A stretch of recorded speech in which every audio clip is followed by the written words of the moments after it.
तो दोस्तों, जैसा कि आप लोगों को पता है कि आज 5 अप्रैल को आपका सैनिक स्कूल का पेपर हुआ था।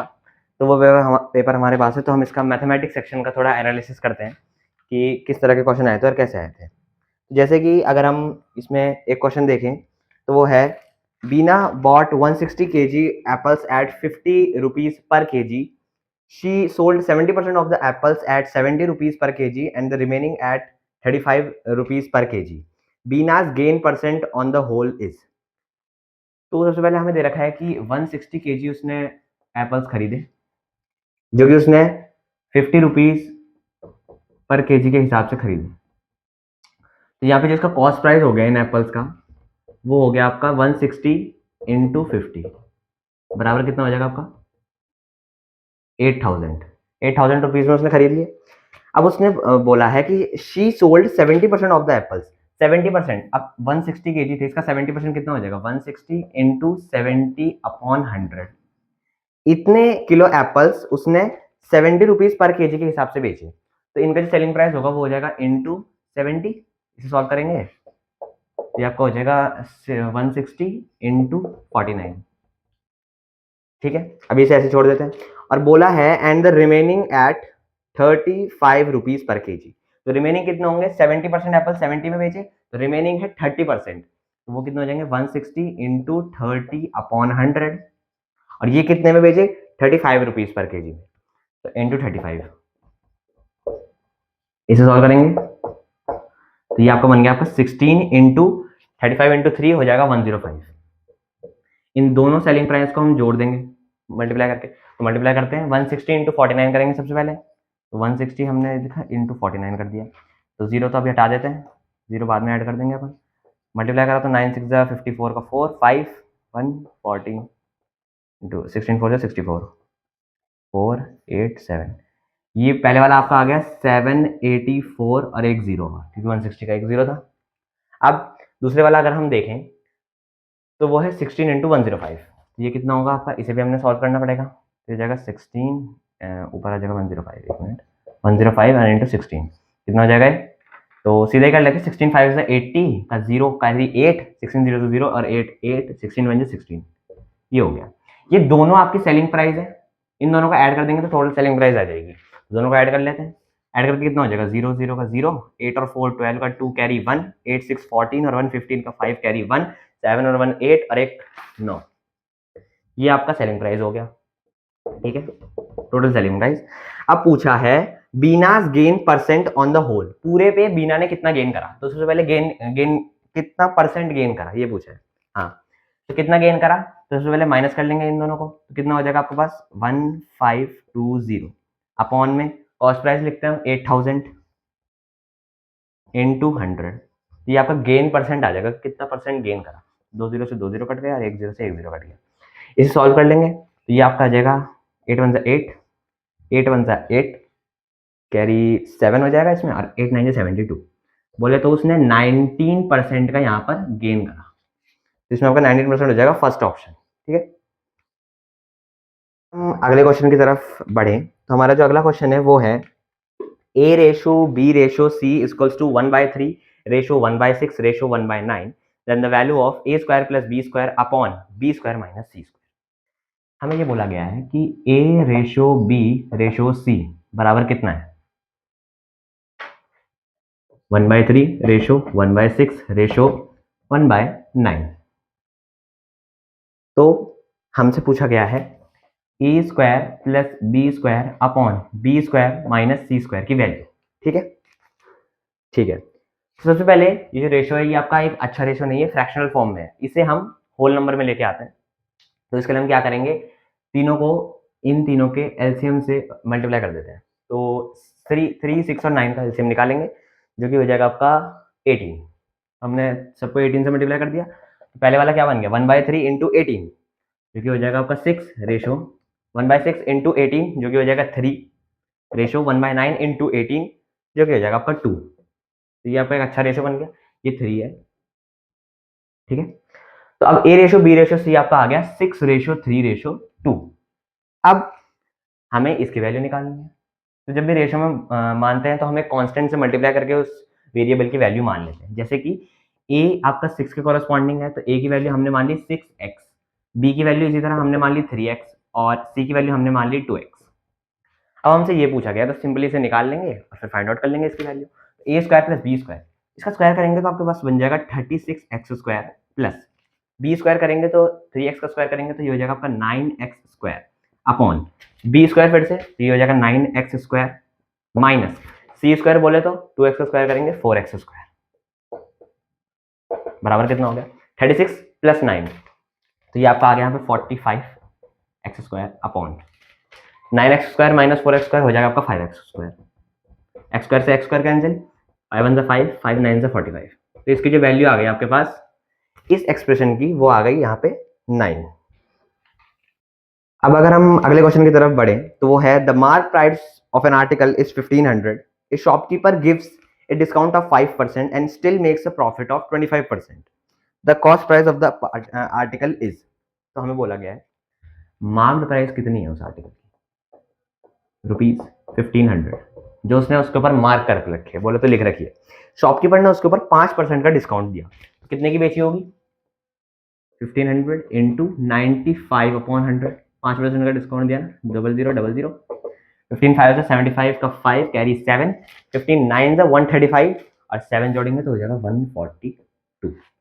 ठीक है, अब हमसे पूछा गया है कि and still makes a profit of 25%, इतने में बेचा लेकिन इतने में बेचकर भी उसे 25% का प्रॉफिट हो गया।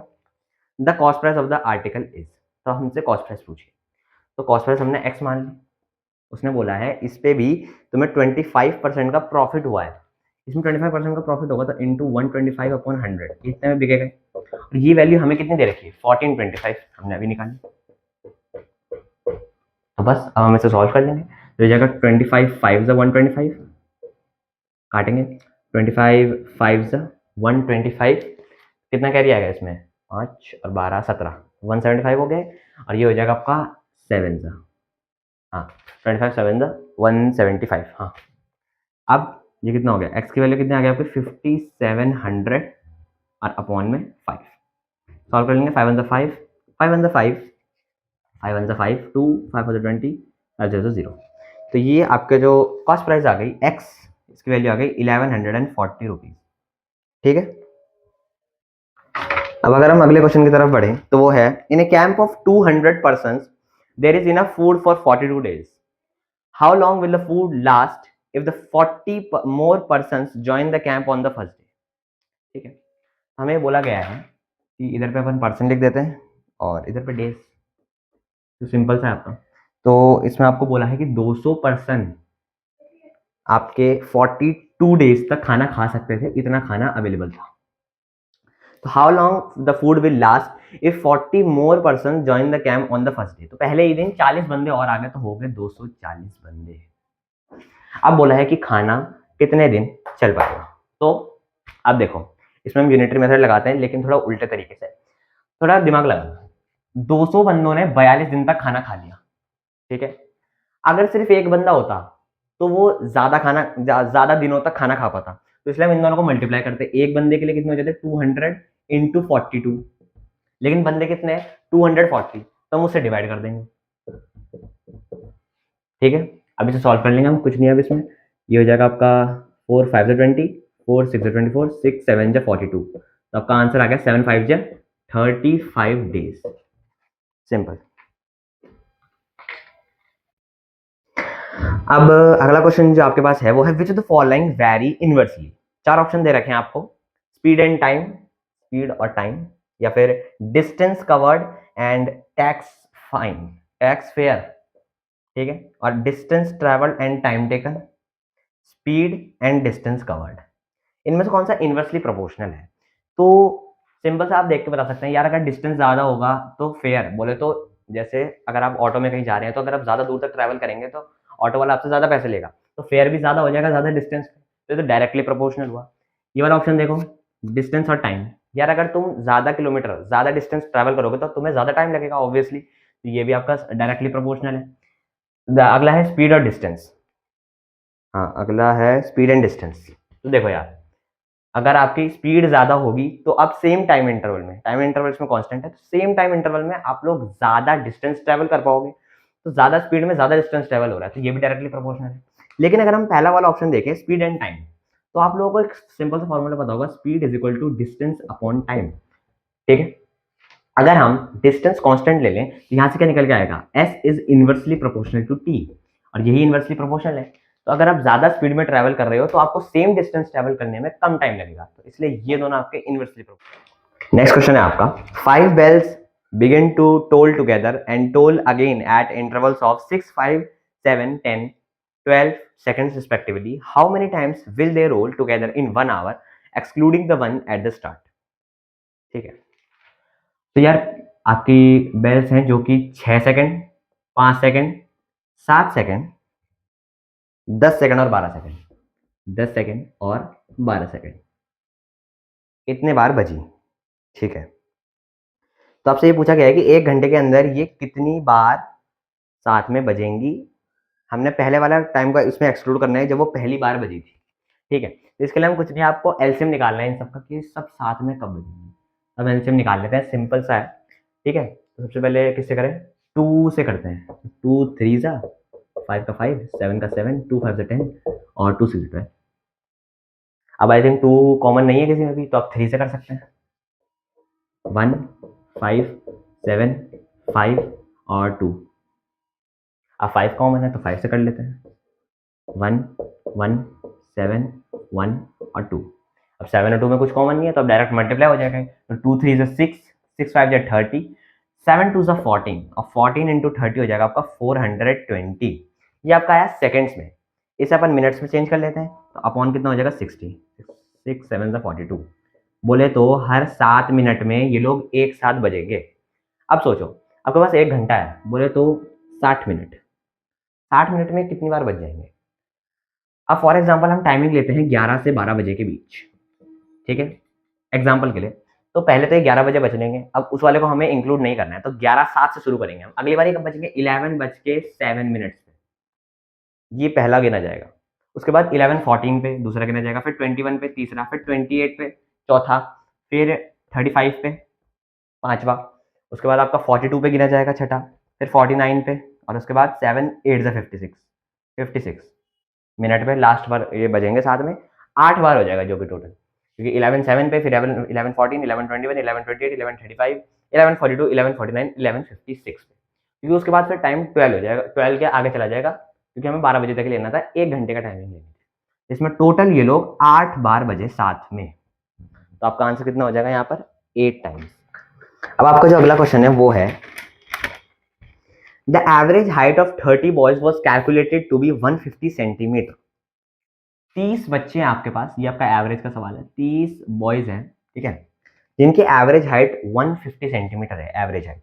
तो टोटल हाइट इन सभी बंदों की हाइट मिलाकर कितनी हो जाएगी, 30 इंटू 150, बोले तो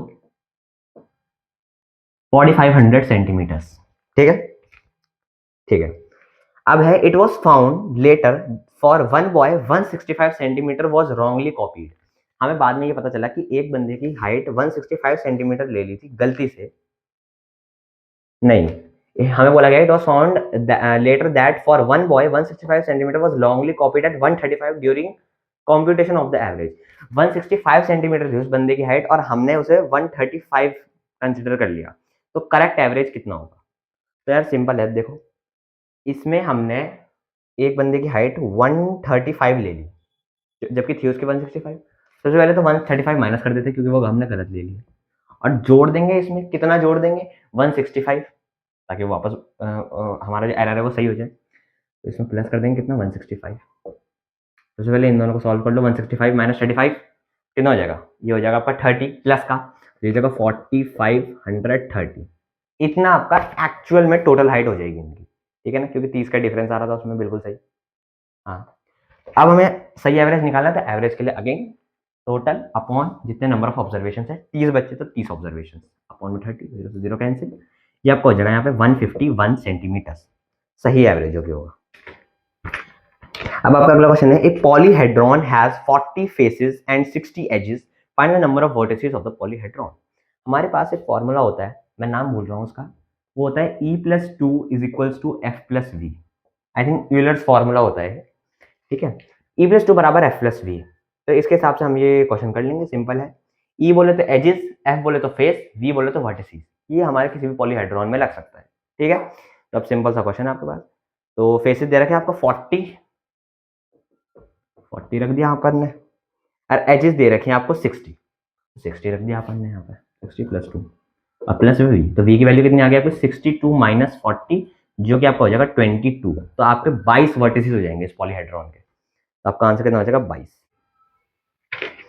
अब आपका अगला क्वेश्चन है, the population of a city was 66,150 in 2005। If the population increased at the rate of 5% per annum, then the population in 2003 was. तो लेट कर लेते हैं कि 2003 में पॉपुलेशन x थी, ठीक है। हमें बोला है the population of city was this in 2005 if the population increase at the rate of 5% per annum. हर साल 5% पॉपुलेशन बढ़ी, तो 2004 में कितनी हो गई होगी पॉपुलेशन? x इंटू 105 अपॉन 100, क्योंकि 5% से बढ़ रही है। और नेक्स्ट ईयर 2005 में कितनी हो गई होगी? इंटू 105 अपॉन 100, हर साल 5% बढ़ रही है। और हमें दे रखी है कि 2005 में जो पॉपुलेशन थी वो थी 66,150। यही हमें दे रखा है 66,150।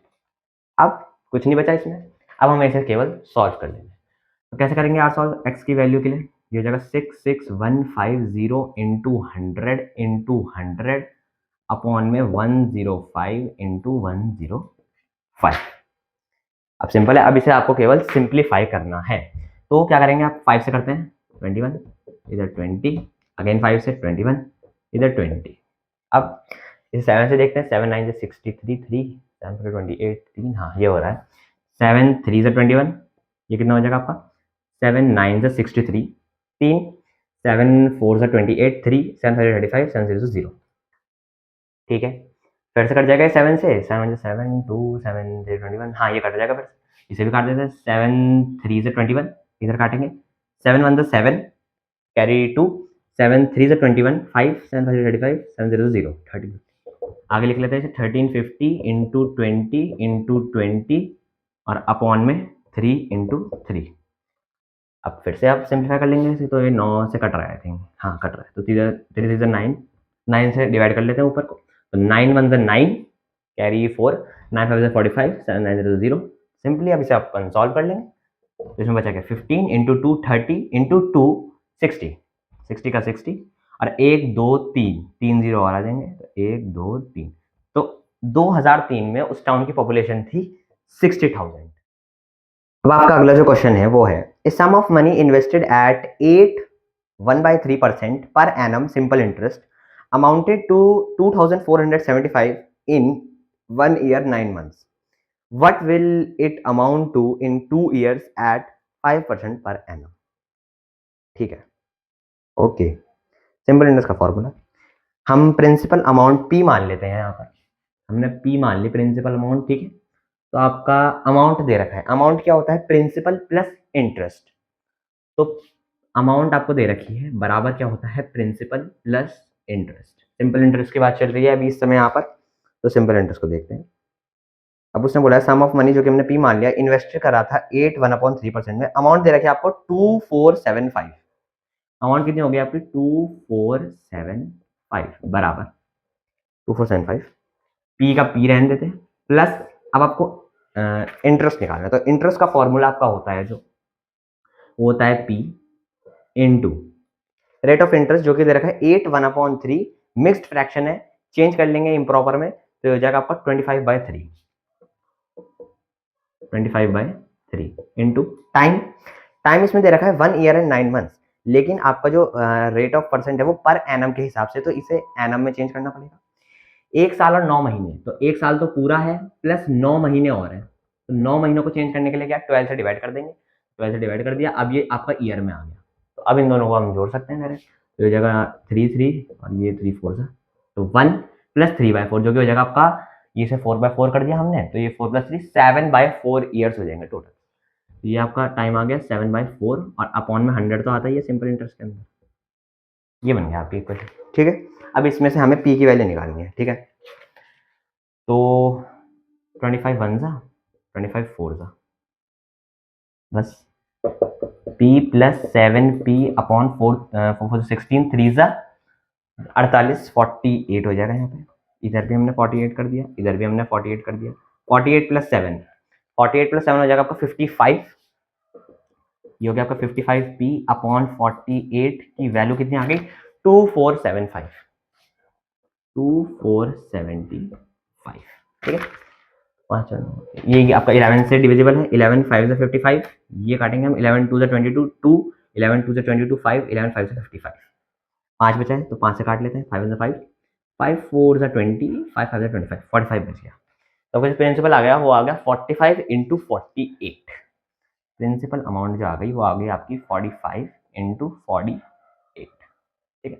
अभी हम पहले से सॉल्व नहीं कर रहे हैं, उसका एक रीजन है, क्योंकि हमसे पूछा है what will be the amount to. इसी के ऊपर अमाउंट अब क्या निकलेगा जब हम 2 साल के लिए लगाएंगे 5% इंटरेस्ट पे, ठीक है, पर एनम अगेन। तो ठीक है, amount again principal plus interest. Interest कितना हो जाएगा आपका इस बार? प्रिंसिपल अमाउंट जो कि है ये, एक मिनट यहाँ पे कर लेंगे इसे। अमाउंट बराबर प्रिंसिपल प्लस इंटरेस्ट। इंटरेस्ट कितना हो जाएगा? इंटरेस्ट होता है आपका प्रिंसिपल, तो 45 इंटू 48, 45 इंटू 48 प्रिंसिपल इंटू आपका टाइम जो कि है 2 साल, आपका रेट ऑफ इंटरेस्ट जो कि है 5 और अपॉन में 100। 5 टू से 10 में से एक जीरो इसमें से कैंसिल हो जाएगा। ये आ गया आपका। अब इसमें कुछ नहीं बचा है करने के लिए, तो आपको अमाउंट अब मल्टीप्लाई करना पड़ेगा। तो 45 इंटू 48 करते हैं। 45 इंटू हमने करा 48, तो कितना हो जाएगा? 8 5 40 का 0 कैरी 4, 8 4 32 और 4 36, 4 5 20 0 2, 4 6 16 2 18 0 6 1 2। हाँ सही है, 2160। तो 2160 आ गया मल्टीप्लाई करके। प्रिंसिपल कितना आ गया आपका यहाँ पे? 2160 प्लस 2160, तो ये भी था, ये भी 2160 ही है, और अपॉन में 10 है, तो एक जीरो से एक जीरो कट जाएगा, 216 बचेगा। तो ये वाली जो वैल्यू आ गई इंटरेस्ट की, ये आ गई 216। दोनों को प्लस कर देंगे, तो आपका जो नया जो आपको पूछा गया था अमाउंट, वो कितना आ गया? 2160 प्लस 216। तो ये हो जाएगा आपका 6 का 6, 6 प्लस 1 7, 1 प्लस 2 3 और 2 का 2। तो नया जो आपका अमाउंट आ गया वो आ गया 2376। ठीक है। अंडर रूट के अंदर बड़ा वाला अंडर रूट है। अब इसके अंदर देखना क्या क्या है। सबसे पहले है आपका cube root of 343 plus 3 multiplied by cube root, नहीं, स्क्वायर रूट ऑफ 289 और माइनस क्यूब रूट ऑफ 729। ये सब इस बड़े वाले अंडर रूट के अंदर। इसकी हमें वैल्यू निकालनी है। तो 343 का अपन सबसे पहले तो क्यूब रूट निकालेंगे, जो कि निकल के आता है 7। अंडर रूट के अंदर क्या बचा आपका देखते रहना। 7 प्लस 3 इंटू 289 का अंडर रूट करते हैं तो 17 आता है। 17 3 जब होता है आपका 51 माइनस क्यूब रूट ऑफ 729 होता है 9। ये आपका 9 आ गया।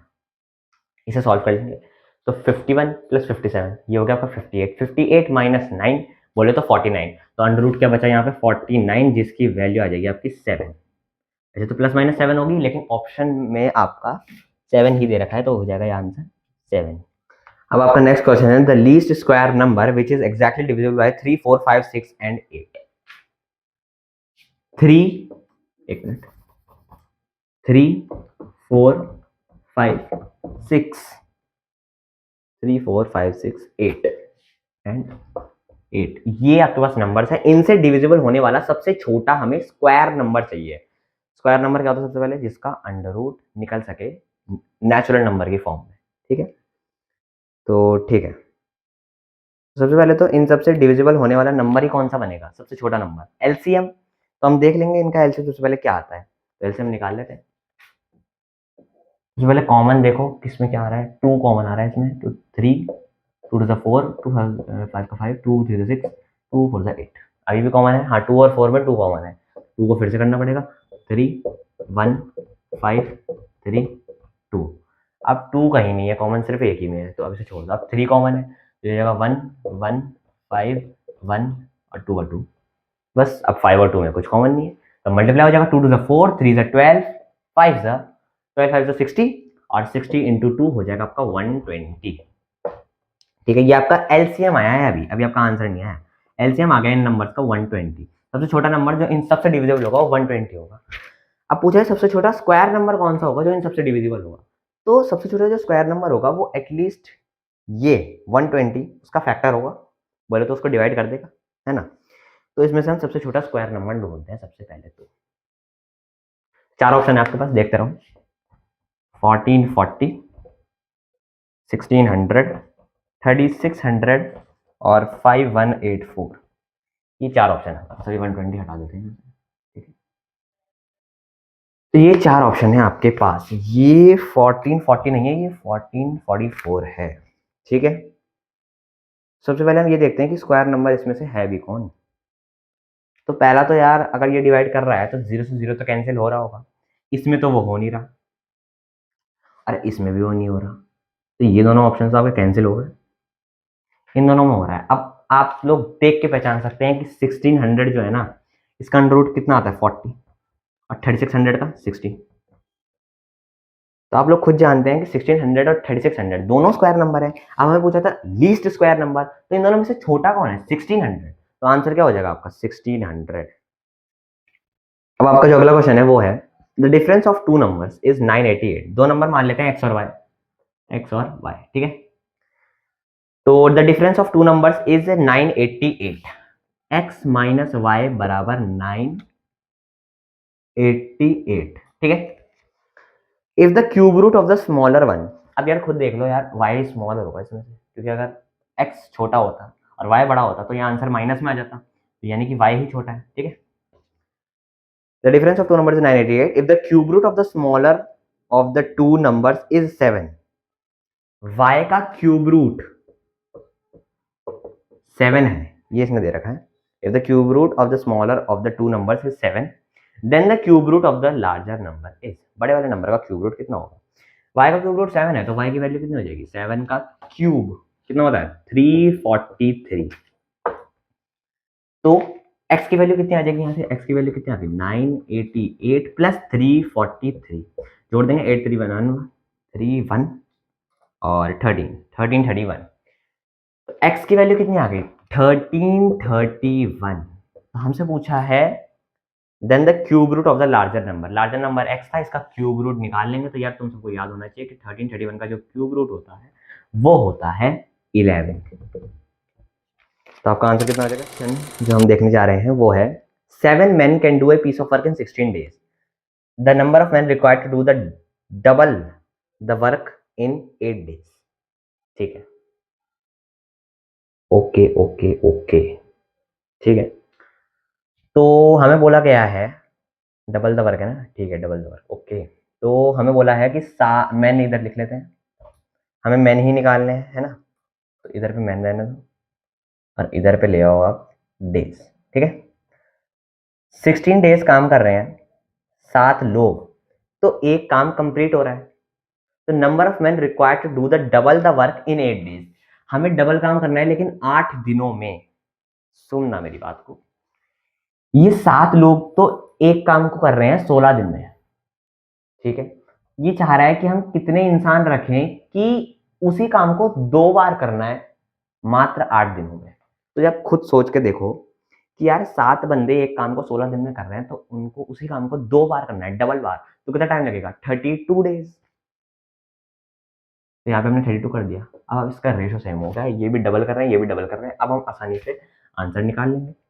तो अब आपका तो नॉर्मल सा क्वेश्चन हो गया, क्या हमने डबल वाले वर्क को सिंगल एक ही काम मान लिया सीधा। तो अब हम ये पढ़ रहे हैं कि 32 दिन में काम खत्म करना है, तो 7 आदमी लग रहे हैं। अब 8 दिन में काम खत्म करना है तो कितने आदमी लगेंगे। अब सोचो, सोच के देखो, तो 32 डेज में काम खत्म करना है तो 7 आदमी लग रहे हैं, तो एक दिन में अगर काम खत्म करना है तो ज्यादा आदमी लगेंगे। ज्यादा आदमी लगेंगे बोले तो मल्टीप्लाई होगा 32 इंटू 7, लेकिन यहाँ पे तो 8 दिनों में करना है तो हम 8 से कर देंगे क्या, डिवाइड। 8 1 8, 8 4 32, 7 4 आंसर आ जाएगा 28 में। अब हमारा अगला क्वेश्चन है ए जार कंटेन्स, हमने जार बना लेते हैं सबसे पहले। 6 रेड बॉल्स हैं 6 red, 5 green balls, green balls हैं 5, 4 ब्लू बॉल्स, 4 बॉल हैं ब्लू, 5 येलो मार्बल्स, हाँ ठीक है, 5 है येलो, ठीक है, 6 5 4 5, और रेड ग्रीन ब्लू येलो, ठीक है, ऑफ द सेम साइज है, बोले तो छू के पता नहीं लगेगा कि कौन सी बॉल है तुम्हारे हाथ में। तो what is the probability that a red colour marble is chosen at random. Probability पूछी है कि हम इसमें से एक मार्बल निकालते हैं तो वो रेड कलर की है। प्रोबेबिलिटी बता बराबर क्या होता है, favourable outcome upon total number of outcome. Total number of outcome कितने हो सकते हैं, तुम इसमें हाथ डालोगे कितनी बॉल्स निकाल सकते हो, जितना इनका सम होगा। सम कर लो भाई, 6 + 5 + 5 + 4, तो 5 5 10, 6 4 10, 10 10 20, टोटल बॉल्स इसके अंदर हो गई 20। हमें पूछा है रेड की प्रोबेबिलिटी, रेड बॉल निकाल, रेड मार्बल, मार्बल बोला है, रेड मार्बल निकालने की प्रोबेबिलिटी। तो सिंपल हो जाएगा यार, 6/20, सॉल्व कर लेंगे, 2 3 6 2 10, आंसर कितना आ जाएगा 3/10, सिंपल। ओके, अगला क्वेश्चन है, ए bag contains 16 cards bearing numbers from 1 to 16।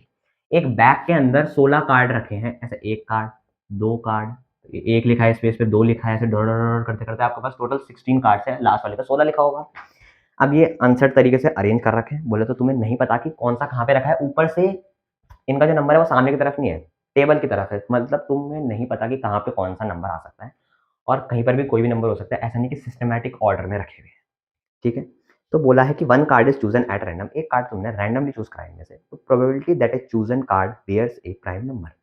तो प्रोबेबिलिटी पूछी है कि जो चूज करा तुमने कार्ड वो एक प्राइम नंबर निकालेगा। तो प्राइम नंबर देख लेते हैं, 1 से 16 के बीच में कौन कौन से होते हैं, कौन कौन से होंगे, या प्राइम नंबर हो जाएगा आपका 2 3 5 7 11 13, और 14 नहीं होता, 15 नहीं होता, 16 में नहीं होता, उसके बाद 17 होता है जो कि 16 से बाहर चला जाएगा। ये आपके पास प्राइम नंबर हो गए।